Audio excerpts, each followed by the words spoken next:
할렐루야. 만나서 반갑습니다. 저는 한국에서 온 김성주 목사라고 합니다. 방금 전에 카이 목사님 간증 잘 들었습니다. 카이 목사님 어디 계시나요? 용기 있는 결단에 축복합니다.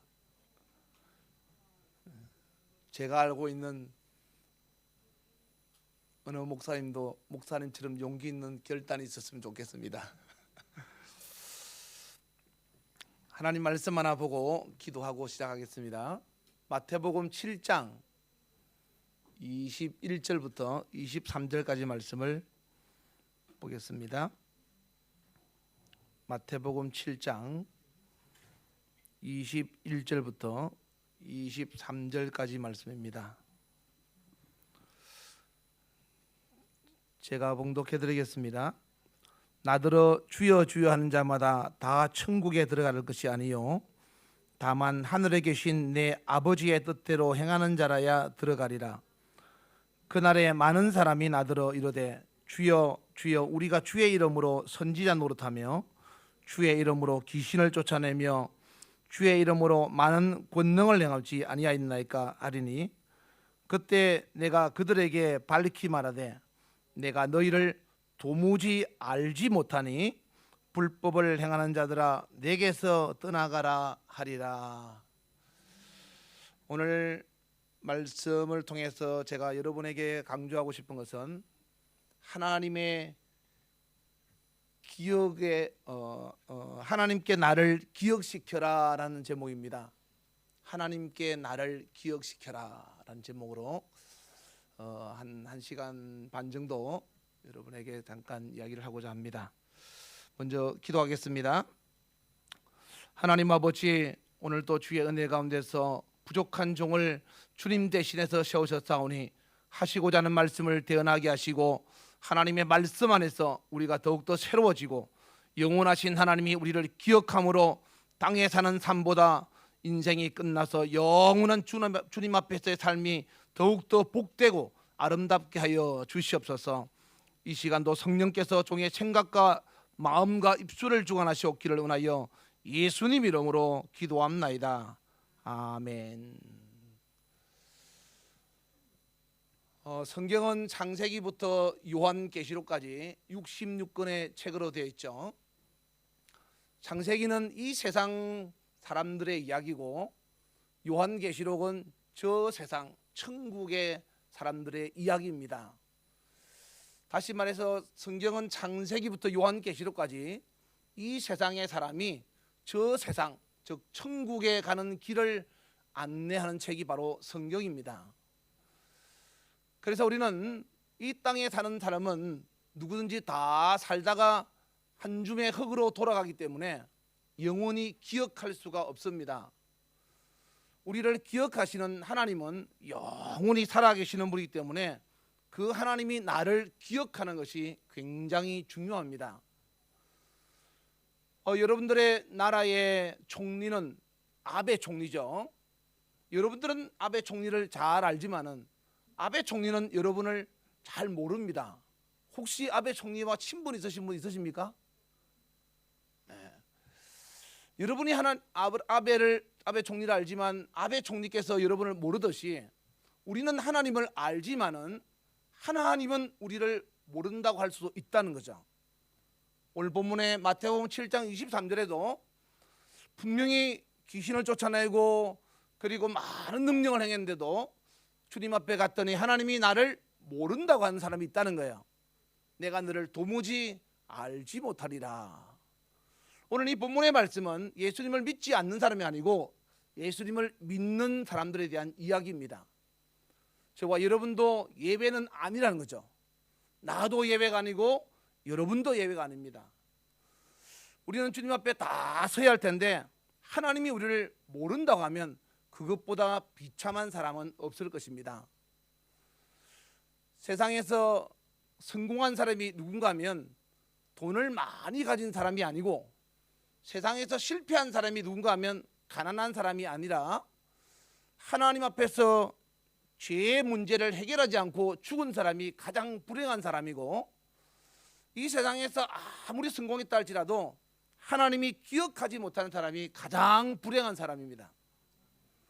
그래서 오늘 저와 여러분은 하나님이 꼭 기억하는 그런 멋진 사람이 되었으면 좋겠습니다. 성경은 교회 들어오면 다 하나님 앞에 생명록책에 기록되어진다고 말씀을 하고 있죠.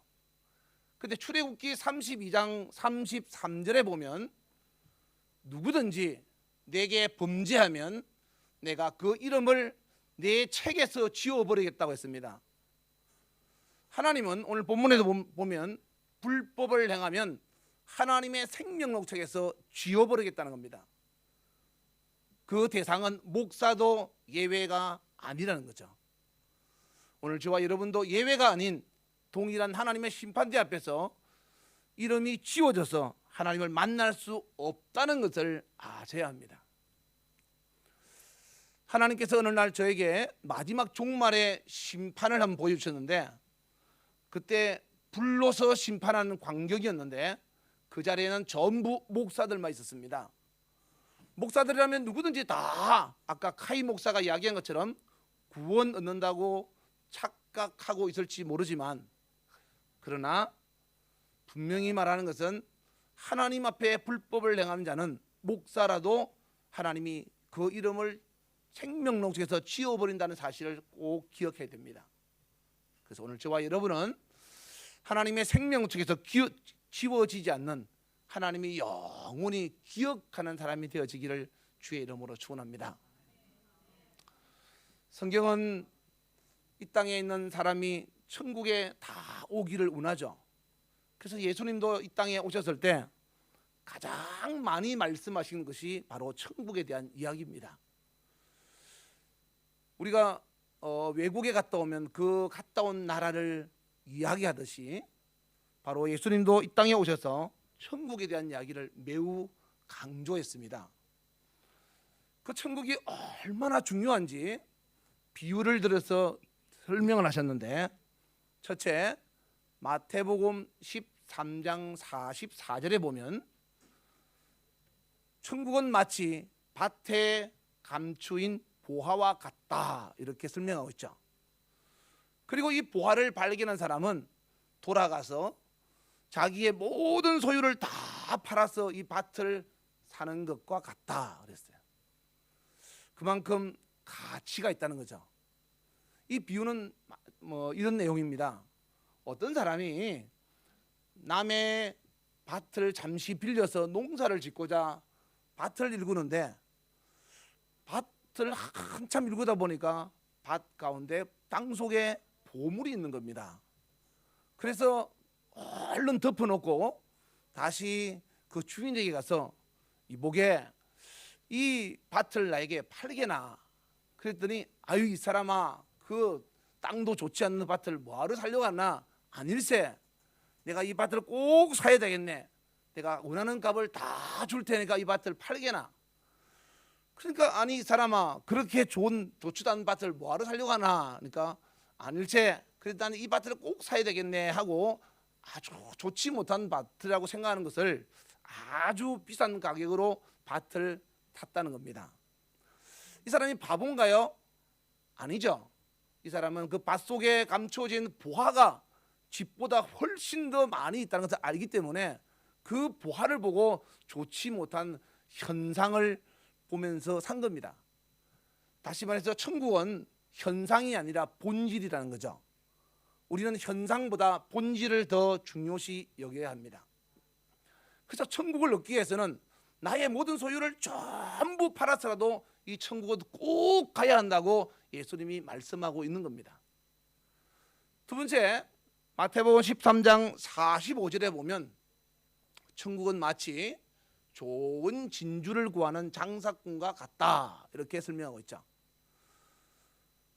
이 장사꾼이 좋은 진주를 구한 다음에 자기의 모든 소유를 다 팔아서 이 진주를 사는 것과 같다 이렇게 설명합니다. 이 두 가지 비유, 밭에 감추인 보화나 그리고 좋은 진주를 구하는 장사꾼의 비유는 자기의 가장 좋은 것을 팔았더라도 바로 천국은 꼭 사야 한다는 거죠. 바꾸어 말해서 천국을 가기 위해서는 땅에 있는 모든 것을 다 버릴 수 있어야 한다는 겁니다. 그만큼 천국이 중요하다는 거죠. 여러분은 천국을 위해서 모든 것을 다 버릴 수 있나요? 근데 마태복음 13장 47절 이하에 보면 천국은 세 번째로 이렇게 비유합니다. 마치 바다에 쳐서 각종 물고기를 모으는 그물과 같다, 이렇게 표현해요. 그리고 마지막 때에는 그 어부가 좋은 고기는 거두어서 가져가고 나쁜 고기는 버리는 것처럼 하나님이 악인과 의인을 구별해서 의인은 천국에 데려가고 악인은 심판의 불에 던져진다, 이렇게 말씀하고 있죠. 그 말은 천국이 다 좋다고 마치 물고기가 그물 안에 다 잡혔지만 어부가 다 가져가는 것이 아니라 좋은 고기만 가져가듯이 천국이 좋다고 전부 교회 안에 왔는데 교회 안에 들어온 사람이 전부 천국 가는 것이 아니고 하나님이 보시기에 좋은 그리스도인, 참 그리스도인들만 하나님이 천국에 데려간다, 이 말입니다. 그러면 하나님께서 보시기에 좋은 물고기, 하나님께서 천국에 데려갈 참된 그리스도인이 누굴까? 예수님은 그 답도 마태복음 21장과 22장에 기록하고 있습니다. 마태복음 21장 31절에 보면 두 아들에 대한 비유가 나오고요. 그리고 그 뒤에는 포도원 농부에 대한 비유가 나오고 그 뒤에는 혼인잔치에 대한 비유가 나옵니다. 이 세 가지 비유를 가지고 예수님이 천국은 어떤 사람이 들어가는지, 그리고 어떤 사람이 좋은 물고기로 어부에게 잡히는지를 설명하고 있습니다. 첫 번째, 마태복음 21장 31절에 보면 예수께서 그들에게 이르시되 내가 진실로 너희에게 이르노니 세리들과 장녀들이 너희보다 먼저 하나님 나라에 들어가리라, 이렇게 설명하고 있죠.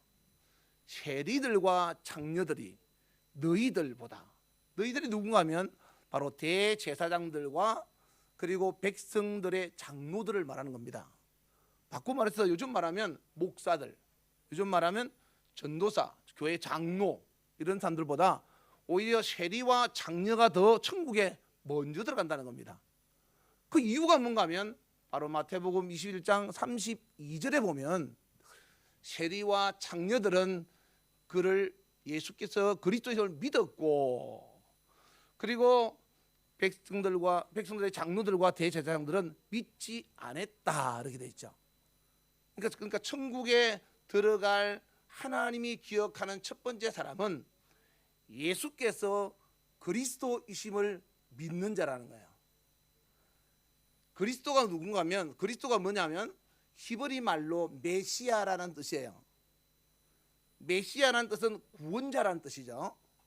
그러니까 예수가 구원자라는 사실을 믿는 사람이 하나님이 기억하는 사람이다라는 거죠. 첫 번째 말씀드립니다. 천국에 들어갈 좋은 물고기, 하나님이 기억한 사람은 예수께서 그리스도이심을 믿는 자가 천국에 들어간다. 두 번째, 마태복음 21장 43절에 보면 포도원 농부에 대한 비유가 나와요. 마태복음 21장 43절에 뭐라고 말씀하시는가 하면 내가 너희에게 이르노니 하나님의 나라를 너희는 빼앗기고 그 나라에 열매 맺는 백성이 받으리라, 이렇게 말씀하고 있죠. 그러니까 천국에 들어갈 사람이 천국을 빼앗기고 열매 맺는 사람이 천국에 들어간다, 이 말은 그러면 천국에 누가 들어간다는 말이죠? 열매를 맺는 사람이 들어간다는 거예요. 열매를, 무슨 열매를 맺어야 되느냐 하면 마태복음 3장 2절에 보면 회개하라 천국이 가까웠느니라, 이렇게 말씀하고 있죠. 그 말은 천국은 회개하는 자에게 필요하다는 거죠. 다시 바꾸어 말하면 천국에 필요한 사람은 회개하는 사람이다. 그리고 마태복음 3장 8절에는 회개는 그냥 회개했습니다, 잘못했습니다, 그것으로 끝나면 안 되고 회개는 합당한 열매가 있어야 된다. 자, 종합해 보겠습니다. 첫 번째는 예수께서 그리스도이심을 믿는 자가 천국에 들어가고, 두 번째는 회개에 합당한 열매를 맺는 사람이 천국에 간다는 거예요. 다시 말해서 성경을 보면서, 성경은 나를 보는 거울과 같은 겁니다. 성경을 보면서 내가 죄인임을 깨닫고 예수님 앞에 회개함으로 나를 바꾸는 거죠. 예수님의 피는 회개하는 사람에게 비누와 같은 겁니다. 만약에 회개가 없다면 예수님의 피는 그 교회, 그 사람에게 있을 수가 없습니다. 피는 생명이라 그랬죠.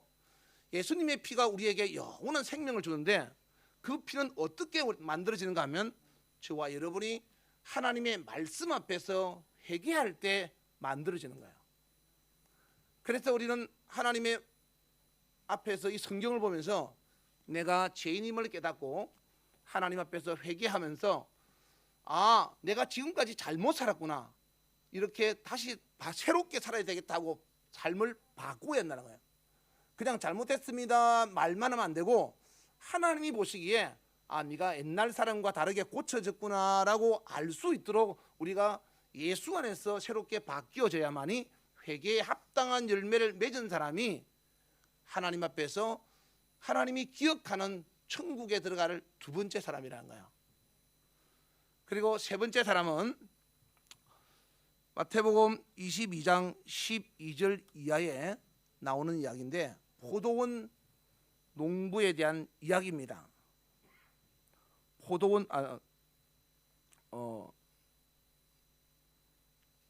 혼인잔치에 대한 이야기인데요. 혼인잔치에 대한 이야기요. 혼인잔치에 대한 이야기는 마태복음 22장 12절 이하에 보면 혼인잔치에 대한 비유가 나오죠.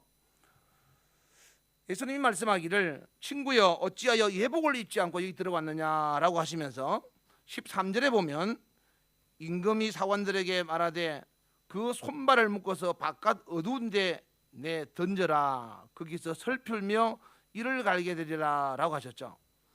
그리고 14절에 보면 청함을 받은 자는 많되 택함을 입은 자는 적다, 이렇게 하고 있어요. 그러면 천국에 들어갈 수 있는 사람은 누굴까요? 세 번째 사람은 예복을 입은 사람이겠죠. 예복을 입지 않아서 천국에서 쫓겨났다는 겁니다. 예복을 입은 사람이 천국에 들어갈 수 있다라는 거죠.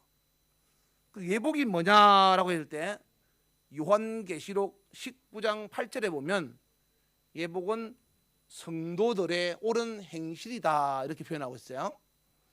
다시 말해서 그리스도인은, 예수 믿는 참 그리스도인은 하고 싶은 일을 하는 것보다 해야 될 일을 하는 겁니다. 목사는 목사의 일을 하고, 장로는 장로의 일을 하고, 권사는 권사의 일을 하는 겁니다. 여러분, 성도들은 교회에 주일 되면 빠지는 사람이 있죠. 자기 일도 있고 바쁘다고, 또 몸이 아프다고, 그리고 나름대로 각자의 계획 때문에 주일을 빠질 때가 있습니다. 그러면 목사도 주일날 몸이 아프다고 빠지고, 그 바쁜 일 있다고 빠지고, 결혼식 있다고 빠지고, 그래도 되나요? 안 되겠죠. 왜 성도는 되는데 목사는 안 됩니까? 목사는 목사가 해야 될 일을 하는 겁니다. 그리스도인은 이와 같이 하고 싶다고 다 하는 것이 아니고 자기가 해야 될 일을 하는 사람이 참된 그리스도인이라는 거죠. 우리가 하나님 앞에서 부르심과 택함을 입었다고 해서 다 천국에 들어가서는 절대로 아니라는 겁니다. 성경은 분명히 말씀하기를 하나님이 기억하는 그런 성도의 올바른 삶을 사는 사람을 하나님은 기억하십니다.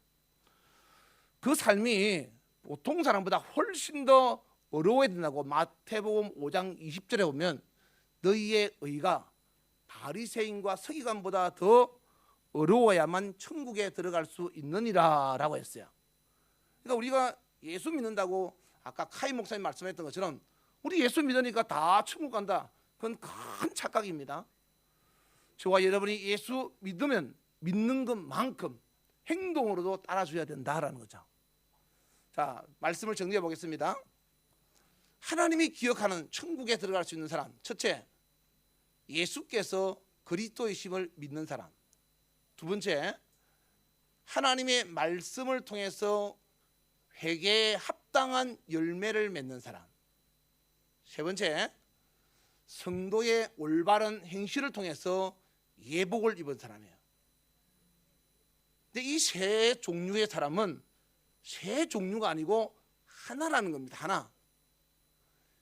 예수를 정말로 나의 구세주로 믿는 사람은 하나님 앞에 회개할 수 있어요.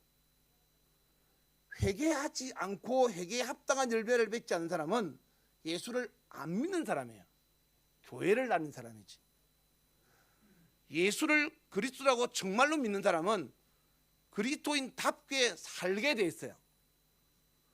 그렇게 살지 않는 사람은 예수를 안 믿는 사람이야. 그래서 예수를 믿는 사람이나 회개에 합당한 열매를 맺는 사람이나 성도의 올바른 행실을 하는 사람은 다 한 종류의 사람이라는 거죠. 할렐루야. 다시 말씀드립니다. 칭의와 성화는 분리되지 않고 하나라는 거예요. 구원받은 사람은 구원받은 사람답게 살아야 한다는 거죠. 야고보서 2장 22절에 보면 믿음은 행함과 함께 일한다 그랬어요. 행함으로 믿음이 온전케 된다 그랬어요. 그리고 야고보서 2장 26절에는 행함이 없는 믿음은 죽은 믿음이라 그랬어요. 다시 말씀드리면 믿는 사람은 믿는 사람답게 행동할 줄 알아야 한다는 거죠. 여러분한테 아주 기초적인 이야기죠. 다 예수 믿으면 천국 가는 줄 알고, 그리고 당연히 알고 있지. 그런데 이스라엘 민족들이 하나님 앞에서 그랬어요. 구약에 보면 우리 하나님 믿습니다. 하나님 섬깁니다. 그런데 여전히 하나님에 대한 사랑은 변함이 없습니다 라고 했음에도 불구하고 호세아서 10장에 보면 너희는 두 마음을 품었다 그랬어요. 그러니까 하나님을 버린 건 아니에요. 이스라엘 민족이 하나님을 버린 건 아니지만 하나님이 없는 것처럼 살았다 이 말이에요. 그러니까 하나님은 너희는 나를 버린 것과 같다라고 말했어요. 우리가 예수 믿으면서 아까 설교도 중에 우리 신목사님께서 말씀하신 것처럼 아직도 버리지 못한 것이 있다면, 버리지 않고 가지고 있으면서 교회를 다닌다면 그 사람은 두 마음을 품은 거예요. 하나님보다 더 중요하고 더 좋은 것이 있다면 그 사람은 현대인의 우상 숭배자야. 구약은 눈에 보이는 것을 대해서 숭배할 때 그것이 우상 숭배자지만, 신약에 넘어와서는 예수님 말씀하셨던 것처럼 나보다 더 사랑하는 자가 있으면 그것이 우상이라 그랬어요. 여러분의 부모나 자식이나 그리고 여러분이 물질이나 이런 모든 것이 예수님보다 더 사랑하는 것이 있으면, 더 중요한 것이 있으면 그것이 우상이에요.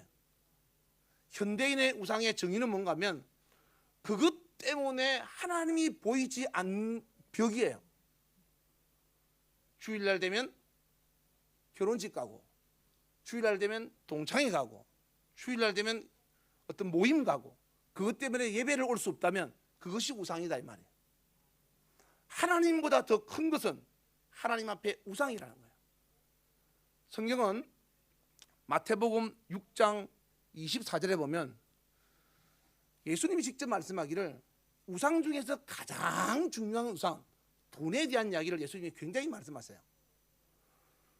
너희는 두 주인을 섬기지 말라. 이것이 중요하든지 이것을 경하든지 이것을 사랑하든지 이것을 미워하든지 하나님과 돈을 겸하여 섬길 수 없다 그랬어요. 물론 나도 마찬가지고 여러분도 마찬가지고 우리는 신앙생활하면서 돈을 초월하지 못하면 하나님 앞에 신앙생활 제대로 할 수가 없어요. 그래서 오늘 제가 가장 기본적인 성경에서 천국 가는, 천국에 대한 중요성과 천국을 가야 되는 조건에 대해서 말씀을 드리면서 여러분에게 성물과 헌금에 대한 이야기를 좀 하고 싶어요. 성물과 헌금.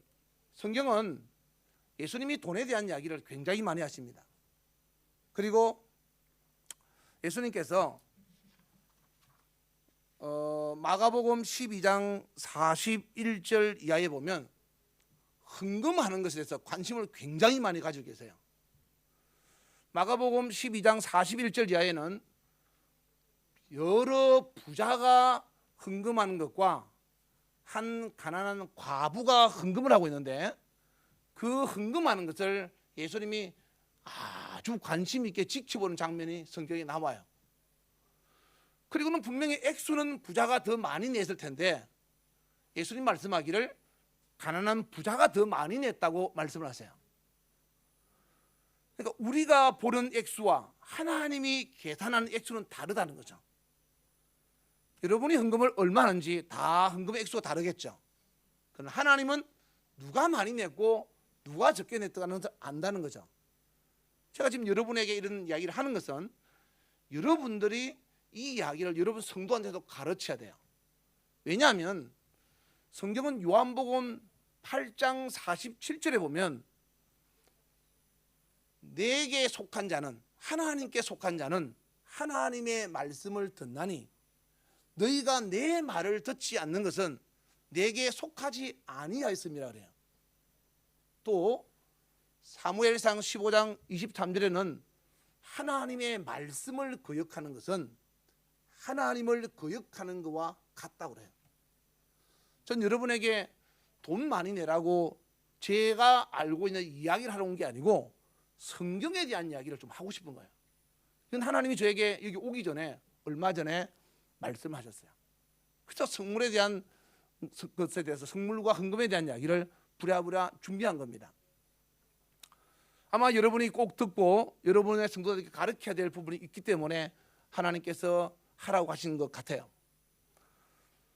성경에는 하나님이 물질에 대해서 굉장히 강조하지만 물질은 두 가지가 있어요. 하나님께 드린 물질이, 하나는 하나님 앞에 구별된 성물이라는 것이 있고, 하나는 내가 관리할 수 있는 헌금이라는 것이 있어요. 성물은 하나님이 그 액수를 정하세요. 내가 액수를 정하지 않아요. 성물은 하나님의 것이기 때문에 내가 손을 대면 안 돼요. 헌금은 내가 액수를 정해서 내가 하나님께 드리고 싶은 대로 드리고 안 드리고 싶으면 안 드려도 되는 거예요. 그러나 성물은 절대로 내가 손대면 안 되고 하나님이 정한 그대로 드려야 돼요. 성경에 신명기 10장 14절에 보면 하늘과 모든 하늘의 하늘과 땅과 그 위의 만물은 본래 내 하나님 여호와께 속한 것이로되, 이렇게 말씀하고 있죠. 하늘과 땅과 모든 만물은 본래 하나님의 것이라는 거예요. 믿으십니까? 하나님이 주인이라는 거 믿으세요? 예수님이 예루살렘에 입성하실 때 나귀 새끼를 끌고 오라고 제자들에게 말씀할 때 그 나귀는 주인이 돈을 주고 사서 키우고 있는 자기의 재산이었습니다. 그런데 예수님의 제자가 그 나귀 새끼를 끌어갈 때 주가 쓰시겠다 하라라고 하니까 자기가 키우고 있던 나귀 새끼를 아무 말 없이 내어줬어요. 그 이유는 그 나귀의 본래 주인은 하나님이다 이 말이에요. 그러니까 저와 여러분이 가지고 있는 모든 것들 다 본래 주인은 하나님의 것이라고 신명기 10장 14절에 성경에 말씀하고 있어요. 학개서 2장 8절에는 금도 내 것이요 은도 내 것이라고 그랬어요. 여러분 다 금 가지고 있잖아요. 여러분도 은 가지고 있죠. 근데 그것이 여러분 것이 아니고 여러분은 보관하는 관리자일 뿐이고 하나님 거라는 거예요. 하나님이 요구할 때는 언제든지 가져올 수 있어야 되는데 우리는 내 거라고 안 내고 싶은 거예요. 이게 우리들의 마음이에요. 근데 이게 우리가 신앙생활하면서 하나님 앞에서 성경에 있는 말씀대로 물질을 초월하지 않으면 신앙생활하는 거 굉장히 장애가 많습니다. 그래서 이 물질에 대해서 성경에 있는 말씀을 가지고 여러분한테 물질에 대한 개념을 좀 새롭게 정립시켜주고자 하니까 잘 들으시고 필요하신 분은 메모하셨다가 꼭 여러분들 데리고 있는 성도들을 잘 가르쳐서 땅에서도 복을 받아 하나님의 축복을 받을 수 있는 영원한 천국뿐 아니라 땅에서도 복을 받을 수 있는 그런 축복의 그릇을 견고하게 만드시기를 주의 이름으로 축원합니다. 첫 번째 성물에 대한 겁니다. 성물은 앞서 말씀드린 것처럼 하나님이 그 액수를 정하시고 하나님의 것이기 때문에 사람이 임의로 사용할 수가 없습니다. 손대면 안 됩니다. 레위기 22장 3절에 보면 성물을 가까이 하는 자는 내 앞에서 끊어지리라 라고 하나님 말씀하셨어요.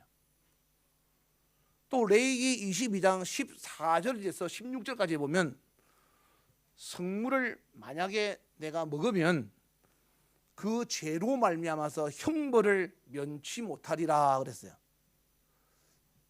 만약에 나도 모르게 성물을 만졌으면 그 성물의 5분의 1, 즉 20%를 더해서 목사님한테 갖다 내라는 거예요. 여러분이 교회 왔는데 주방에 가보니까 누가 먹다가 남은 떡이 하나 있는 거예요. 그래서 그냥 배고파서 먹어버렸어요. 아무것도 아닌 것 같죠? 그런데 그것이 성물이다 이 말이에요. 그럼 모르게 먹었으니까 성경을 보니까 20%를 더해서 목사님께 갖다 드렸으니까 떡 하나 먹었으면 하나에다가 20% 더해서 목사님께 다시 갖다 드려야 되는 거예요. 이게 떡이니까 말이지 떡 외에 다른 거라고 한번 생각해 보세요. 하나님의 성물은 만지거나 먹거나 내가 취하면 성경은 분명히 형벌을 면치 못한다고 레위기 22장 16절에 말씀했어요. 하나님의 성물은 하나님이 허락한 자 외에는 손대면 안 됩니다. 예를 들어서 목사님이 아무개 집사 그거 집사님이 알아서 그 관리를 해. 그러면 그 사람은 관리해도 되겠죠. 그런데 그렇지 않고 자기 임의로 하나님의 전에 있는 것을 자기 마음대로 사용하면 성경은 분명히 형벌을 면치 못한다고 말씀하고 있고 하나님 앞에서 끊어지리라고 말씀하셨어요. 이 말씀은 반드시 이루어지는 말씀입니다. 하나님의 말씀은 축복도 이루어지지만 저주의 말씀도 꼭 이루어집니다. 하나님의 말씀은 천국도 가지만 지옥도 갑니다. 지옥은 누가 가느냐? 가만히 있으면 지옥 갑니다. 천국은 누가 가느냐? 하나님의 말씀대로 사는 사람이 천국 가는 거예요. 그래서 성물에 대해서 여러분들이 함부로 여러분의 손으로 만지지 않기를 주의 이름으로 축원합니다. 자, 그 성물의 종류에 대해서 제가 지금부터 말씀을 드릴 테니까 잘 들으시고 이런 것이 성물이었구나 라는 것을 알고 하나님의 성물, 거룩하게 구별되어진 하나님의 것을 함부로 손대지 않는 저와 여러분 되기를 주의 이름으로 축원합니다. 첫 번째, 예레미야 2장 3절에 보면 첫 열매가 성물이라고 말합니다. 첫 열매.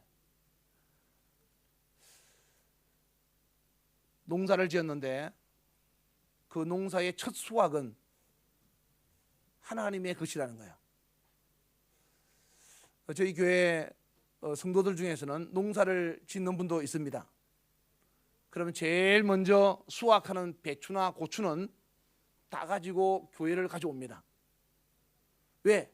첫 열매니까.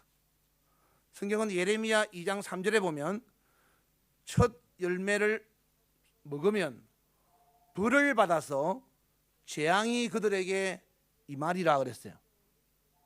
첫 열매를 자기 임의로 먹으면 하나님의 재앙이 임한다는 겁니다. 직장 생활에서 월급을 받았습니다. 첫 번째 달은 첫 열매겠죠. 근데 첫 번째 달 월급을 하나님께 드린 사람은 많지 않습니다. 1년 가운데 1월 달은 첫 열매입니다. 사업하면서 제일 먼저 했을 때 첫 열매는 하나님 겁니다. 식당 하는 사람이 아침에 오는 첫 손님은 첫 열매라고 매일마다 첫 손님의 그 수익은 모아뒀다가 한 달치를 모아서 하나님께 드리는 사람도 봤습니다. 이와 같이 첫 열매는 내가 손댈 수 없는 거룩한 하나님의 것이기 때문에 하나님 앞에서 우리는 첫 열매로 말미암아 재앙을 맞이하는 사람이 없어야 한다는 거죠. 이건 여러분은 당연히 주의 종들이기 때문에 성물을 만져야 될 나중에 근한도 있겠지만은 여러분의 성도가 이걸 몰라가지고 첫 열매를 하나님 앞에 떼먹고 하나님 앞에서 재앙이 임하는 일이 없어야 되지 않겠나 이 말이에요. 가르쳐주지 않아서 모르는 거와 가르쳐주고도 안 하는 거는 다릅니다.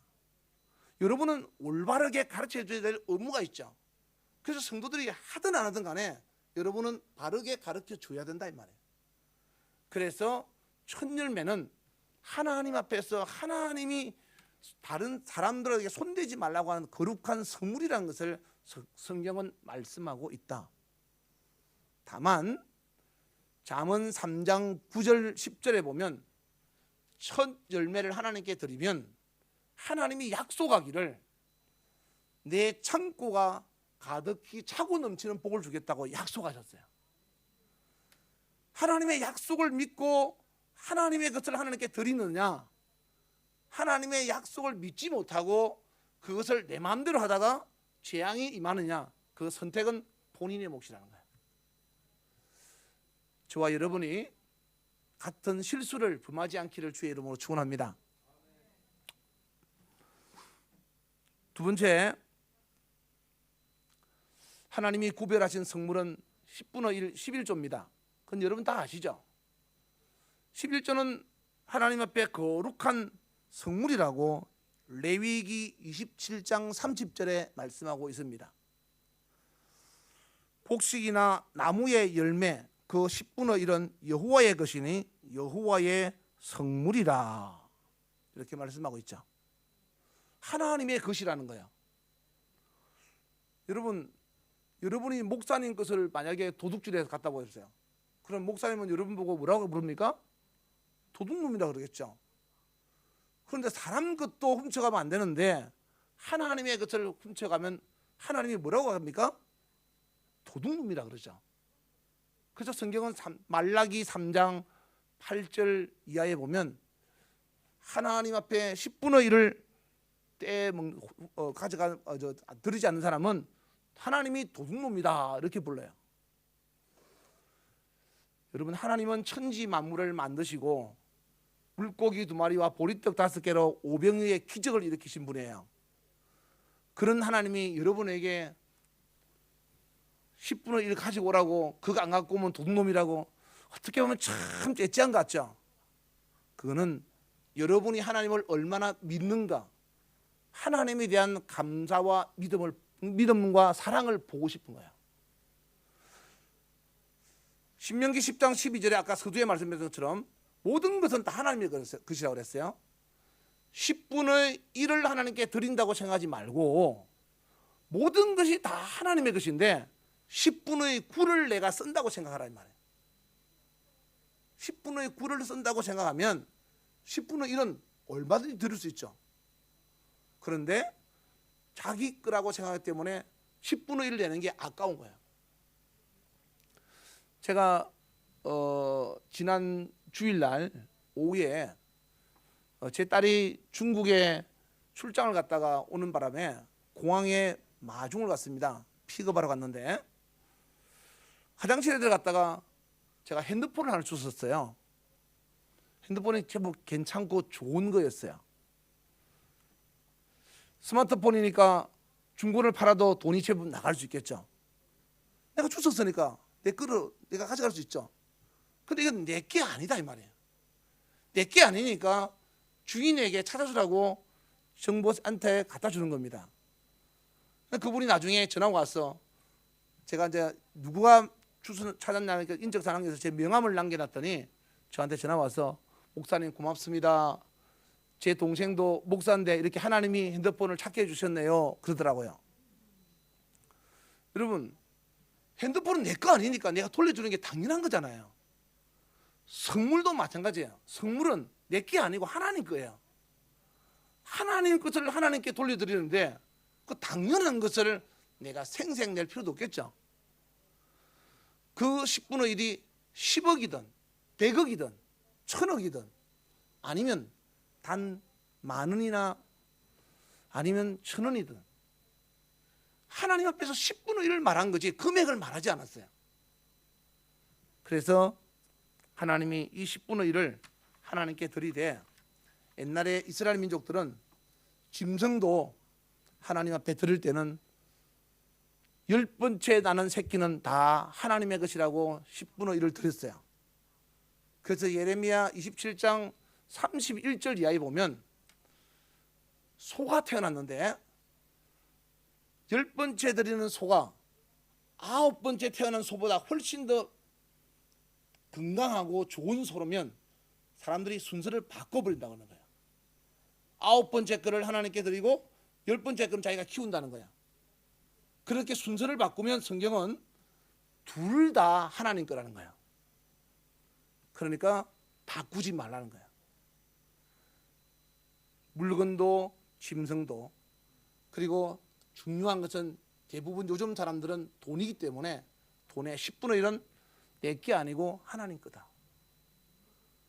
제가 교회를 다니면서 하나님께 제일 먼저 제 나름대로 약속하고 서운한 게 있습니다. 첫째, 주님의 날은 도둑질하지 말자. 주일은 주님의 날이에요. 주님의 날은 어떤 일이 있어도 도둑질하지 말자. 두 번째, 10분의 1도 도둑질하지 말자. 제가 돈이 없다 보니까 카드를 쓰면 돈이 급여가 들어오면 그 돈이 카드로 다 나가버려요. 그럼 11월 좀 낼 게 없잖아요. 그러면 하나님의 것은 하나님께 드려야 되니까 카드 서비스를 받아서라도 10분의 1을 드렸어요. 왜? 세상 것은 다 쓰면서 하나님의 것은 내가 훔치면 안 된다는 거죠. 그렇게 하나님께 열심히 어려운 가운데 드렸더니, 제가 신앙생활한 지 한 30년 됐는데 하나님이 처음 신앙생활 때보다 1000배 넘게 복을 주셨어요. 그러니까 시작은 힘들고 어렵지만 하나님의 말씀은 반드시 이루어진다는 거예요.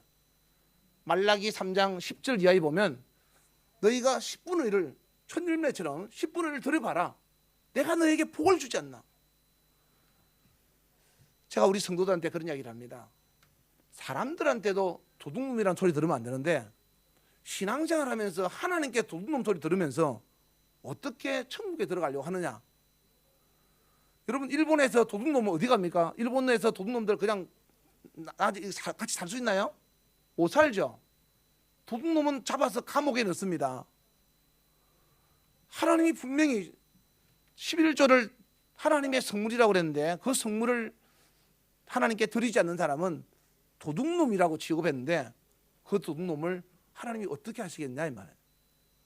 하나님 앞에서 도둑놈 소리를 듣지 않고 신앙생활 잘해서 하나님의 기억에 오래오래 영원히 남는 저와 여러분 되기를 주의 이름으로 축원합니다. 세 번째가 성물은 직분입니다. 직분.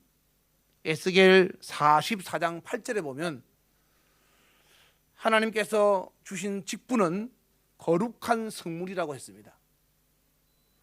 목사 안수 받아서 힘들다고 택시 운전하는 사람도 봤습니다. 목사 안수 받아서 힘들다고 장사하는 사람 봤습니다. 거룩한 성물을 하나님 앞에서 팽개쳐버린 거죠. 하나님은 성물을 더럽히면 반드시 형벌을 면치 못한다고 했습니다. 그래서 성경은 요한계시록 2장 8절에 보면 10절에 보면 너희는 죽도록 충성하라는 겁니다. 한번 목사로, 장로로, 본사로, 안수집사로 직분을 받으면 죽도록 충성하는 것밖에 남아있는 것이 없습니다. 왜? 직분은 성물이니까. 성물을 통해서 하나님 앞에서 망하는 자가 되지 말고 하나님의 기억 속에서 영원히 복이 있는 천국의 영광의 면류관이 있기를 주의 이름으로 축원합니다. 네 번째 성물은 하나님께 바쳐진 봉헌물입니다. 말라기 3장 8절에도 11조와 봉헌물은 하나님께 꼭 드려야 된다고 했습니다.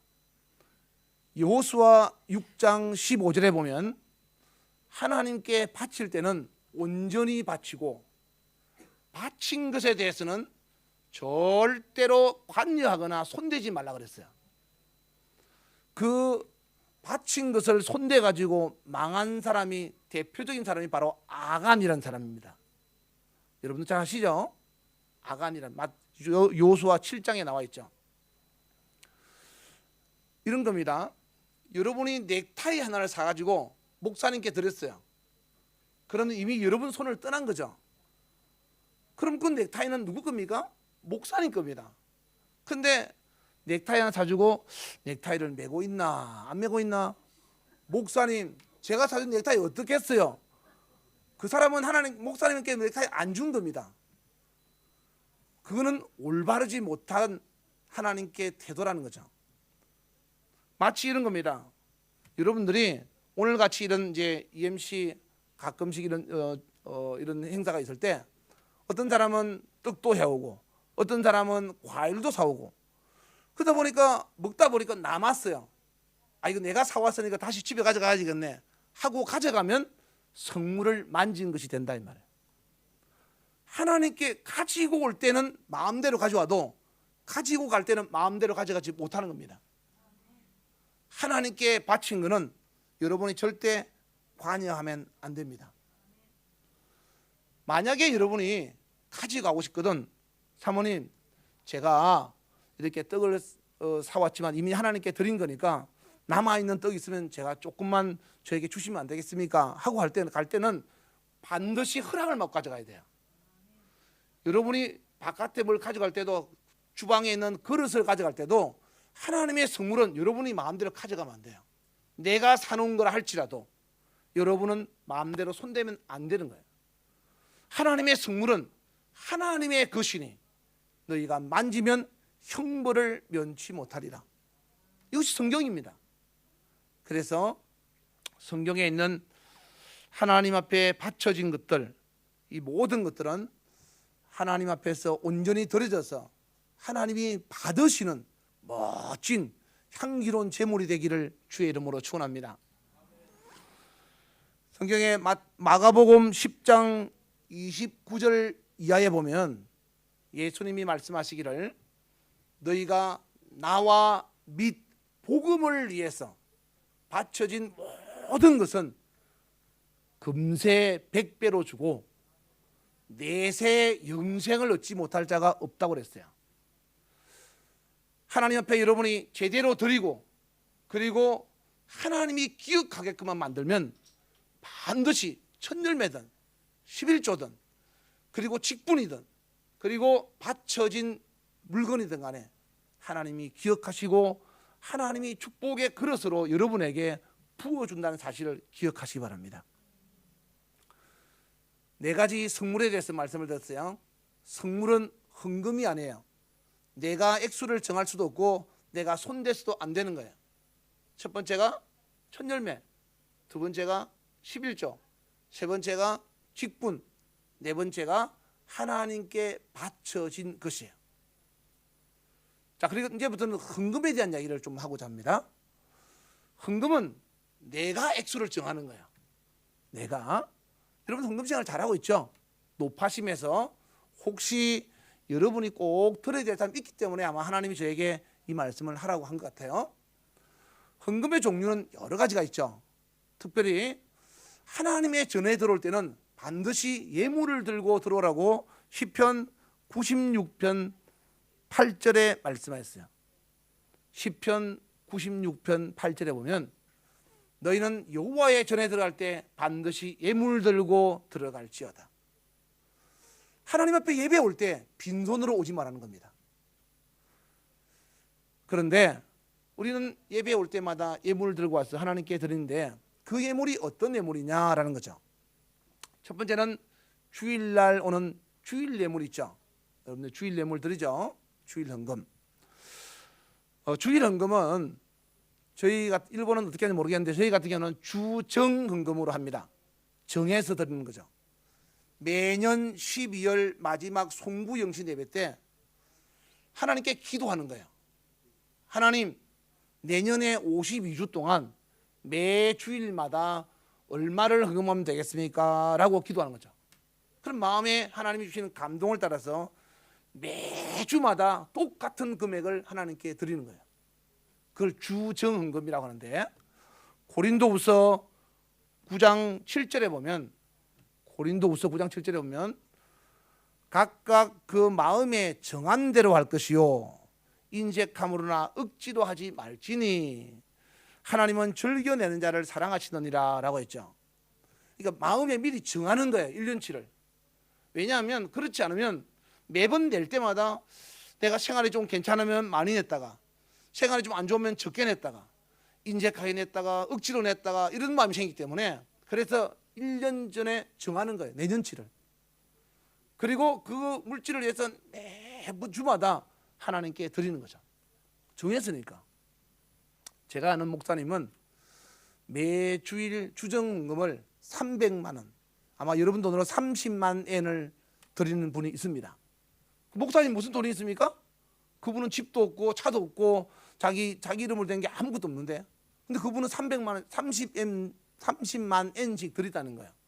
그래서 어떻게 드리나라고 이야기를 들어봤더니, 성도들이 헌금함에 헌금을 하면서 봉투에다가 이것은 목사님 용돈입니다 써서 이렇게 드리는 거예요. 그럼 헌금 개수하는 사람이 목사님 용돈입니다 라고 쓴 봉투는 목사님께 갖다 주는 거예요. 그럼 그것이 목사님이 그 돈 가지고 헌금을 하는 거예요. 그러니까 하나님 앞에 매주 30만 엔씩을 정했더니 하나님이 그 헌금을 하게끔 주시는 거예요. 그런 이야기를 하시더라고요. 이와 같이 지금 현재 있는 것을 가지고 헌금하겠다고 생각하지 말고, 여러분이나 여러분의 성도들에게 한 해가 저물어 가기 전에 송구 영신 예배 때 내년에는 내가 하나님께 얼마를 드리고 싶은지를 기도하면서 마음의 감동을 받으라고 그러죠. 그러면 믿음으로 씨앗을 뿌리는 대로 하나님은 일하십니다. 하나님의 일은 내가 믿음으로 씨앗을 뿌려야 일을 하지, 믿음으로 씨앗을 뿌리지 않으면 하나님은 씨앗이 없는데 날 게 없잖아요. 그래서 성경은 많이 심은 자는 많이 거두고 적게 심은 자는 적게 거둔다 이렇게 표현하고 있죠. 그리고 고린도후서 9장 5절에 보면 헌금은 미리 교회 오기 전에 준비하라고 되어 있어요. 준비해 와서, 저는 집사 때는 헌금을 다리미로 달였어요. 스프레이 뿌려가지고 다림질을 해가지고 달여가지고, 아니면 은행에 가서 가장 좋은 새 돈을 바꾸든지, 아니면 다림질을 해서 달여가지고 하나님께 봉투에 넣어서 하나님께 드렸어요. 왜? 세상에 있는 분한테도 꾸깃꾸깃한 돈을 줄 수가 없잖아요. 하나님 앞에, 전능하신 하나님을 앞에 인격적으로 내가 대원한다면 하나님 앞에 정성껏 준비해서 믿음으로 준비해서 드리는 거죠. 그래서 헌금은 하나님 앞에 미리 준비해서 드리는 것이 맞다라는 거죠. 그래서 주일 헌금은 그렇게 하도록 여러분들이 여러분의 성도들을 잘 가르치시기를 바랍니다. 두 번째, 건축 헌금이 있습니다. 건축 헌금은 여러분이 알다시피 하나님이 일하시는 교회를 건축하는 거죠. 또 우리의 영적인 성장을 이루을 수 있는 기업입니다. 건축 헌금은 언제까지 하느냐? 성전이 빚이었고 온전히 하나님께 드려질 때까지 건축 헌금은 하는 거예요. 학개서 1장 6절 이하에 보면 이스라엘 민족이 바벨론 포로 생활을 마치고 돌아왔을 때 자기의 옛 터전에로 돌아왔더니 너무 황폐하고 가난한 곳에서 먹고 사는 것이 너무 급한 겁니다. 그래서 농사를 지으면 자기들 먹고 살기에 바쁘고 또 돈을 벌어도 자기들 쓰기에 바쁘는 거예요. 그래서 하나님의 건축을 짓다가 2년 만에 멈춰서 15년을 멈추었어요. 하나님이 말씀하셨어요. 너희가 많이 심어도 적게 거두고 마셔도 목마르고 벌어도 구멍 뚫린 전대와 같은 이유는 너희가 하나님의 전 내 성전을 건축하지 아니하였음이라 그랬어요. 그러니까 자기 집은 멋지게 해놓고 하나님의 전은 관심이 없는 거죠. 그래서 너희가 수고해도 그 열매가 풍성하지 않는다는 거예요. 저희 교회는 매년마다 교회 설립일 때 특별 건축금을 지킵니다. 교회가 탄생한 교회 생일날 어린아이부터 어른까지 예외 없이 모두가 하나님 앞에 성전 건축금을 하라고 합니다. 금액은 본인이 정하되, 그러나 하나님의 전을 건축하기 위해서 하나님께 헌금을 드리는 것은 성전이 은행에 빚 없이 완전히 하나님께 봉헌될 때까지 그렇게 드리는 거예요. 물론 매주 건축헌금을 하는 사람도 있고요, 매월 하는 사람도 있습니다. 그러나 1년에 한 번은 반드시 건축헌금을 하게 합니다. 이유는 성경에 그렇게 하라 했으니까. 그러면 성경에는 뭐라고 말씀했는가 하면, 내가 오늘부터 너희에게 복을 주리라 그랬어요. 하나님의 말씀은 우리에게 복을 주기 위해서 말씀하시는 거지 우리 걸 뺏어가려고 하기 위해서 말씀하시는 게 아니라는 거예요. 그래서 축복의 그릇을 견고하게 만들고 이 땅에 사는 날 동안도 하나님의 은총의 축복을 받게 하기 위해서 하나님이 요구하시는 거지, 그 모든 것을 만드신 창조주 하나님이 저와 여러분이 가진 것이 얼마나 있다고 우리 거 가져오라 하겠습니까? 그러니까 뺏어가는 것이 아니라 더 많은 것을 주고 싶어서 우리의 믿음의 그릇을 테스트하는 거라는 거죠. 그러므로 하나님이 말씀하신 것에 순종함으로 여러분의 삶에도 부유가 넘치기를 주의 이름으로 축원합니다. 세 번째, 선교 헌금입니다. 성경에서 건축 헌금에 대한 이야기 한 가지만 더 하고 갈게요. 성경에서 가장 건축 헌금을 많이 한 사람이 바로 다윗입니다. 다윗은 성전을 건축하려고 하다가 하나님이 네가 짓는 성전 내가 안 받겠다 그래서 건축을 포기했죠. 그렇지만 다윗은 성전을 건축할 수 있는 자재와 모든 돈을 다 모아놓고 자기 아들에게 물려줬습니다. 그 돈을 우리나라 돈으로 환산하면 하나 한국 돈으로 900조인데 일본 돈은 얼마인지 모르겠어요. 9조가 300억인가 그렇던데, N인가 그렇던데 아마 그보다 훨씬 많겠죠. 하여튼 900조라고 하는데 어마어마한 돈을 헌금을 많이 했습니다. 근데 다윗이 헌금을 하고 뭐라고 말했는가 하면, 하나님이 내게 주신 것을 나는 하나님께 다시 드렸을 뿐입니다 라고 말씀했어요. 그러니까 여러분이 하나님께 뭘 많이 드렸다고 내가 했다라는 생각은 전혀 하시면 안 돼요. 왜? 하나님의 것이니까. 하나님이 나를 통해서 하게 하신 하나님께 감사와 영광을 돌리는 거죠. 그러니까 여러분은 범사에 여러분의 입에서 주님이 하셨습니다 라는 말이 늘 입에서 자연스럽게 나와야 합니다. 주님이 하셨습니다. 그리고 어떤 문제가 생기면 주님이 하실 겁니다 라고 하는 거죠. 그래서 하나님께 여러분이 기억된 바 되는 멋진 하나님을 감동시키는 건축헌금도 여러분의 감동을 따라서 늘 좋은 씨앗으로 심으시기를 주의 이름으로 축원합니다.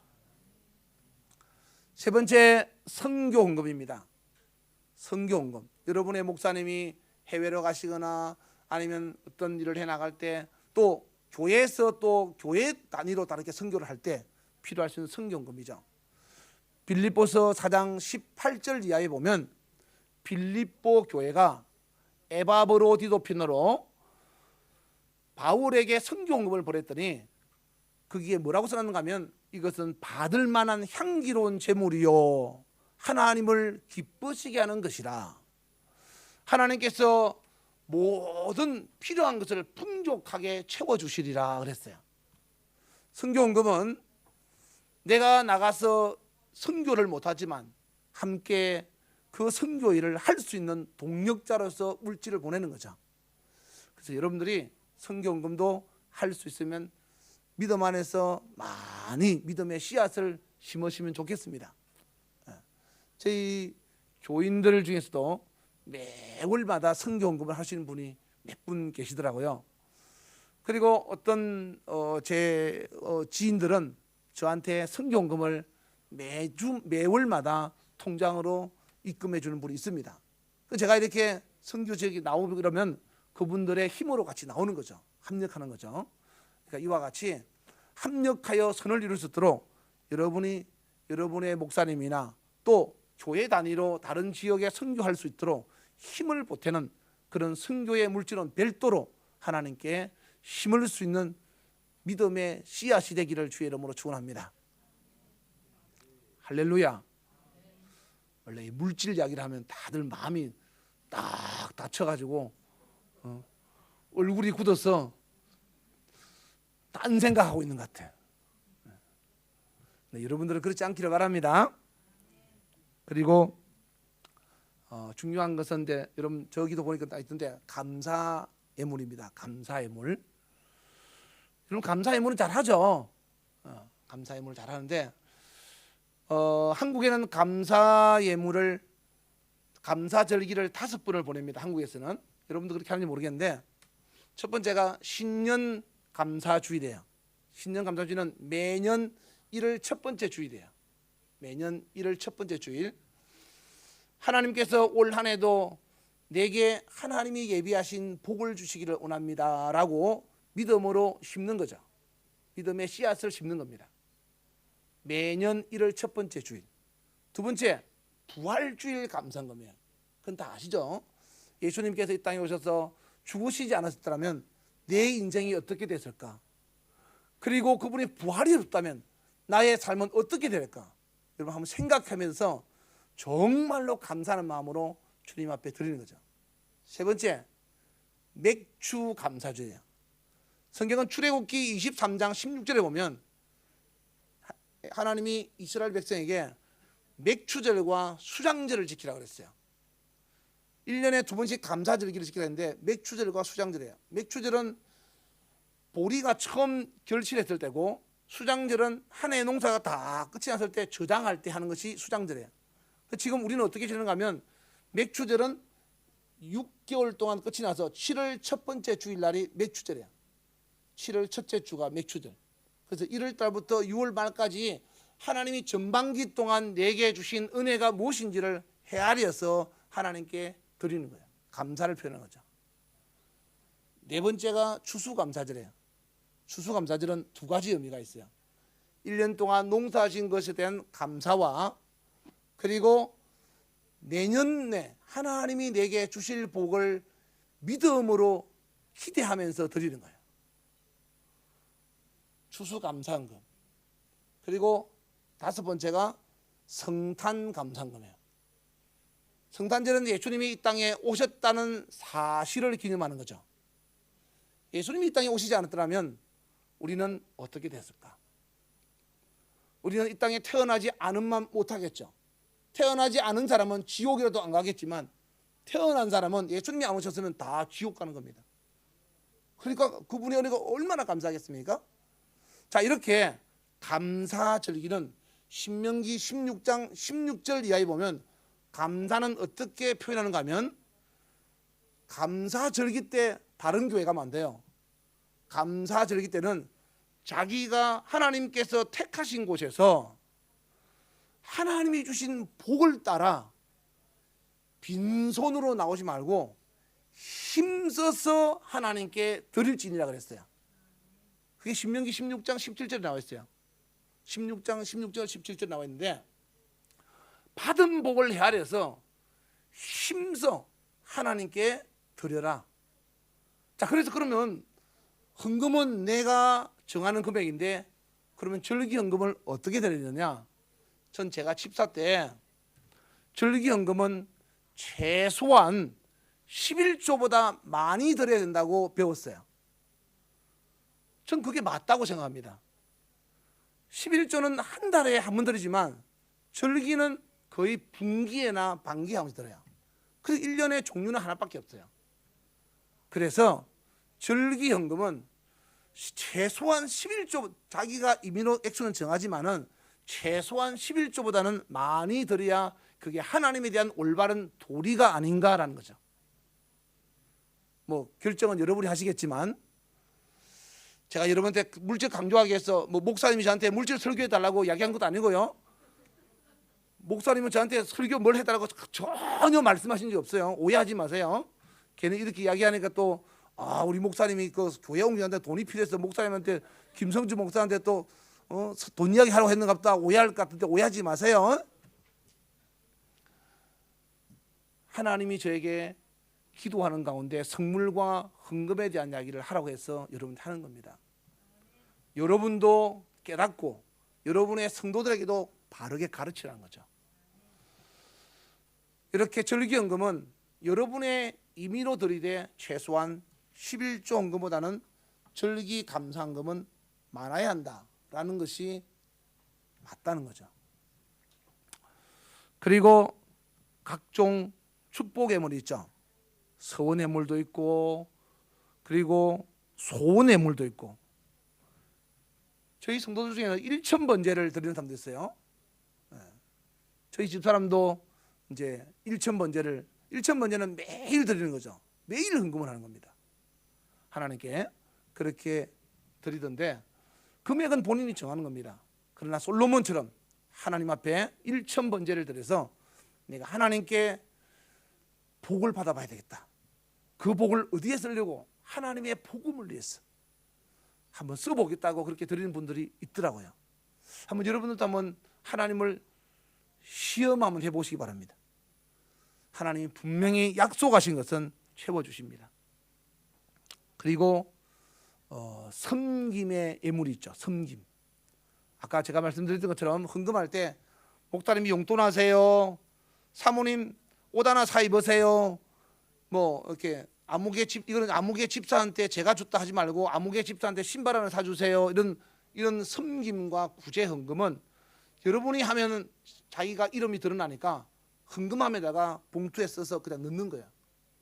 그래서 목사님이 아무개 집사한테 뭘 사주더라도 내가 한 줄 모르게끔 하는 거죠. 그래서 그런 섬김과 구제는 마태복음 10장 40절 이하에 보면 하나님이 반드시 선지자의 상으로 갚아준다고 약속하셨어요. 심지어는 제자의 이름으로 냉수 한 그릇 대접한 것도 상을 잃지 않는다고 말씀을 했죠. 그게 무슨 말인가 하면 이런 겁니다. 여러분이 밖에 나가서 누구한테 커피 한 잔 사주면서 우리 목사님, 우리 심은성 목사님이 집사님 당신한테 커피 한 잔 사주래요, 이렇게 해도 그것도 상이 된다는 거예요. 그러니까 우리 목사님이 이렇게 하라 그랬습니다. 여러분 가게가 여러 군데가 있지만은 가까운 데 전도하기 위해서 가게를 가면 그냥 물건 사러 왔습니다 그러지 말고, 제가 저희 집 옆에 가게가 있지만은 저희 목사님이 이 가게 가서 꼭 사라 그랬습니다. 그것도 상이 된다는 거예요. 왜? 복음을 전하기 위해서니까. 그러니까 제자의 이름으로 냉수한 것 대접한 것도 상을 잃지 않는다라고 말씀했어요. 말씀을 정리하겠습니다. 서두에 제가 여러분에게 말씀드리기를, 우리는 하나님을 기억하지만 하나님이 나를 기억하지 못하는 사람이 있다. 하나님이 기억하는 사람이 되자. 그러기 위해서는 첫째, 예수께서 그리스도이심을, 다시 말해서 구원자 메시아이심을 믿어야 된다. 그런 사람은 하나님 말씀을 듣고 늘 들을 때마다 회개하고 그 회개에 합당한 열매를 통해서 신앙이 자라가야 돼요. 진지한 회개는 신앙이 성장할 수밖에 없어요.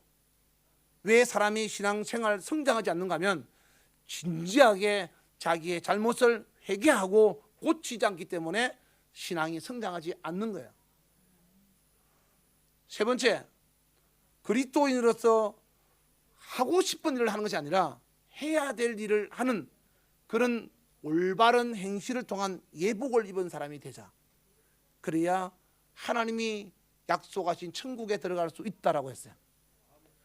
이 셋은 셋이 아니고 하나라 그랬어요. 예수를 그리스도라고 믿는 사람은 하나님 말씀을 들으면 회개할 수밖에 없고, 그리고 예수를 믿는 사람답게 살 수밖에 없어요.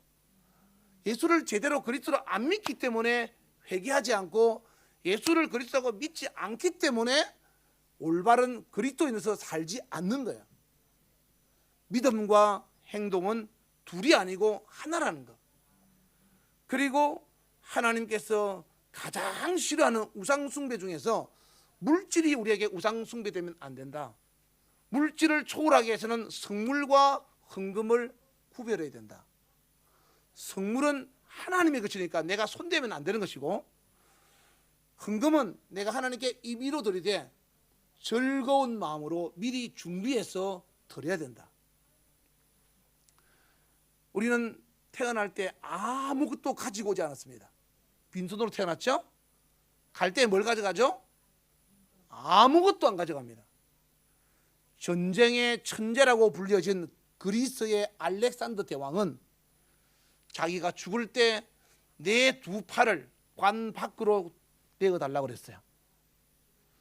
그 알렉산더는 전 세계를 정복했던 전쟁의 천재로 불렸습니다. 그런데 그가 33세에 말라리아로 죽어가면서 아무것도 가져가지 못한다는 거예요. 관 좌우측에 구멍을 뚫어서 두 손을 벌려서 빈손으로 간다는 거예요. 저와 여러분 아무것도 가져가지 못합니다. 그러나 먼저 보낼 수는 있어요. 여러분 택배 보내면 여러분 가서 사줄 수 있죠? 먼저 뒤에 따라가서.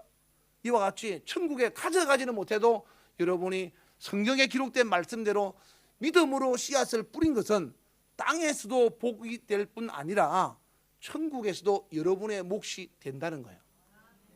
그래서 마태복음 6장 20절 이하에는 너희를 위하여 보물을 땅에 쌓아두지 말고 오직 너희를 위하여 하늘에 쌓아두라 그랬어요. 저희 교회 집사님의 어머니가 나이가 많으신 분이 계세요. 아파트에 살고 있는데 그 권사님이 유언을 했어요. 내가 죽거든 내가 살고 있는 집은 교회 하나님께 드리라. 형제간들이 가져가는 것이 아니라 하나님께 드리라고 유언을 했다 하더라고요. 그래서 내가 우리 그 집사님 보고 그 집은 손대지 마시오. 하나님께 드린다고 어머니가 서운한 거니까. 그럼 그분은 이미 하나님께 드렸으니까 이미 하나님 앞에 기억된 바 되겠죠. 그러면 그분은 천국 가면 자기 재산이 되는 거예요. 땅에서는 가져갈 수 없지만은 하늘에 가서는 먼저 보냈으니까 자기가 되는 거죠. 이와 같이 우리는 가져가지는 못하지만 하나님 앞에 먼저 보낼 수 있어요. 여러분의 남아있는 시간, 여러분의 인생에 많은 것들이 아직도 남아있을 겁니다. 근데 그것을 어디다 사용하고 가느냐에 따라서 여러분의 영혼의 때는 달라진다는 거죠. 오늘 아까 제가 카이 목사님의 간증을 들으면서 참 현명한 선택과 용기 있는 결단을 통해서 하나님이 참 기뻐하는 종이구나라는 생각을 했어요. 아마 여기는 카이 목사님 같이 결단하고 돌아선 사람들이 많이 있을 겁니다. 다 간증하지 않아서 그렇지 대부분 다 그런 사람 많을 거예요. 사람은 알아주지 않아도 하나님은 아십니다. 여러분 늦었다고 생각하지 말고, 우리는 시편 90편 12절에 보면 지혜로운 사람은 남아있는 인생의 날수를 계수한다 그랬어요. 여러분 죽을 날 압니까? 모르죠. 하나님께서 두 가지를 말씀하지 않았는데, 첫째는 예수님이 다시 오시는 날과 그리고 사람이 죽는 날은 말하지 않았어요. 그런데 지혜로운 사람은 남아있는 날수를 계수하라는 거예요. 내가 몇 년이나 남았을까? 그러면 살아온 날들이 남은 날보다 훨씬 더 많이 지나갈 수 있을 겁니다.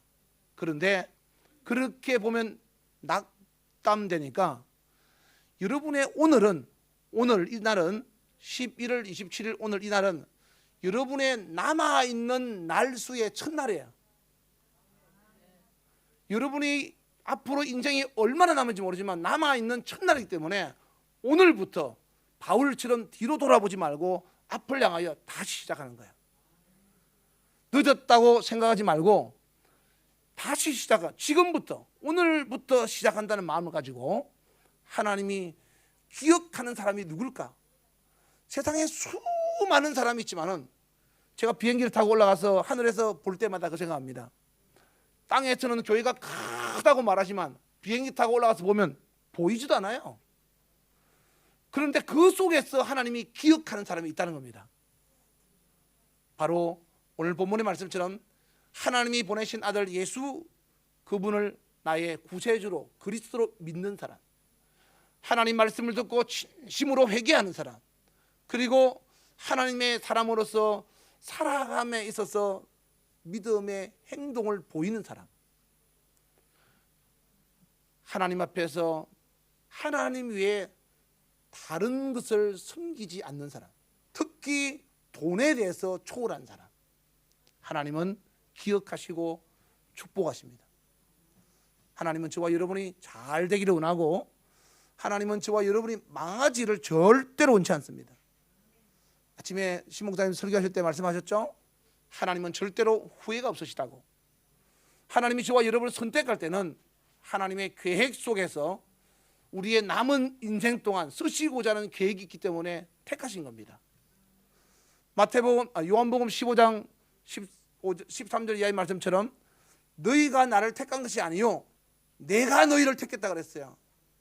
하나님의 택하심 속에 하나님의 후회가 없도록 마지막까지 하나님의 기억 속에서 지워지지 않는 저와 여러분이 되기를 주의 이름으로 축원합니다. 할렐루야. 기도하겠습니다. 하나님 아버지, 하나님의 은혜 가운데서 우리가 부르심과 택함을 입었습니다. 이제 주 앞에 갈 때까지 하나님의 기억 속에서 지워지지 않도록 세상의 모든 죄와 싸워서 이길 수 있게 도와주시고, 예수 그리스도를 나의 구주로 영접하여 하나님의 말씀 앞에서 진지하게 회개하여 하나님이 우리를 택하심에 후회 없는 믿음의 사람으로 자라가기를 원합니다. 내 안에 좋지 못한 것들을 다 버리게 하시고 이제는 오직 하나님만 바라보고 남은 우리의 시간을 주님 앞에 온전히 드려서 하나님이 영원히 기억하는 천국의 하나님의 상속자가 될 수 있도록 축복하여 주시옵소서. 남은 일정도 하나님 함께 하시고, 특별히 일본 동경에 EMC를 세우사 하나님의 크고 놀라운 역사를 이루게 하심을 감사합니다. 주 오시는 그날까지 이 사역이 끊어지지 않게 도와주시고, 돕는 자, 협력하고 이 일을 후원하는 자들이 끊임없이 많아져서 시작은 미약하나 나중은 심히 창대하여 하나님의 크고 놀라운 역사가 이루어지고 일본 전역에 하나님의 나라가 확장되게 하여 주시옵소서. 오늘도 부족한 종을 써주심을 감사합니다. 잘못 증가한 거 있으면 용서하시고 그리스도 예수 안에서 우리 모두가 주 앞에 갈 때까지 한 사람도 낙오 없이 함께 그 나라에서 주의 얼굴 뵙게 하여 주시옵소서. 예수님 이름으로 기도하옵나이다. 아멘. 하나님께 감사의 박수를 드리겠습니다.